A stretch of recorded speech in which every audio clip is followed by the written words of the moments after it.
खूप लोकांचे कमेंट येऊ लागले की आम्हाला कॅल्शियमची कमतरता आहे, त्यासाठी काय उपाय सांगा. खूप सोपा उपाय आहे. तुम्ही जे 3 टाइम जेवण करता, सकाळच्या जेवणावेळेस किंवा दुपारच्या जेवणावेळेस, फक्त रात्री खाऊ नका. दुपारच्या जेवणावेळेस किंवा सकाळच्या जेवणावेळेस तुम्हाला चुना खायचा आहे. ते चुना कसा खायचा, एक तर भाजी टाकून खा, नाहीतर दह्याबरोबर खा. पण चुना खात असताना एवढ्या गोष्टी लक्षात राहू द्या की चुना पूर्णपणे विरघळलेलं त्याचं पाणी तुम्ही दह्यामध्ये टाका किंवा भाजीमध्ये टाका. अगोदर काय करायचं, एक वाटी घ्यायची, त्या वाटीमध्ये 1 चमचा पाणी टाकायचं.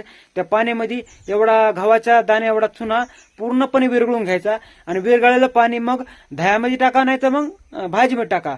पण मी काय केलं, एकदा दह्यामध्ये असा इतका इतका चुना टाकला आणि तो पूर्णपणे विरघळत नाही आणि ते दही पिलं. मी दही पिलं तर मग ते चुना इथं नरड्यामध्ये अडकला, मला खूप त्रास झाला आणि जिभेच्या पण छाले निघले होते.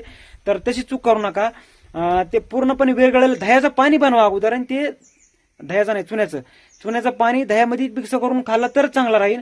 कारण की दही आणि चुन्याचं पाणी ह्याचा खूप फायदे आहेत. नुसतं कॅल्शियमच नाही, तुम्हाला कोणताच रोग होणार नाही, तुमची रोगप्रतिकारक शक्ती वाढेल पहिली तर गोष्ट.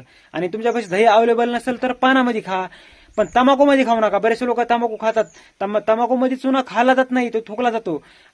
तंबाखू खायची तर खा, पण ते मला तंबाखू बद्दल काय नाही बोलायचं. बरेचसे लोक म्हणतात ना, आम्ही तर तंबाखू खातो. तंबाखू खातच नाहीत तुम्ही, ते तंबाखू थुकता.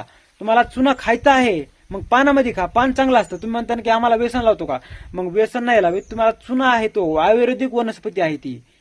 तंबाखू हानिकारक असते, सिगरेट ही हानिकारक असते. पान शरीरासाठी चांगलं असतं, पण पान खायचं तर खाऊ नका. तुम्ही भाजीमध्ये सगळ्यात सोपं, बऱ्याचशा लोकांना पान अवेलेबल नसेल, दही अवेलेबल नसेल, तर भाजीत आहे ना, मग त्या भाजीमध्ये खा, तुम्हाला रिझल्ट 100% भेटेल.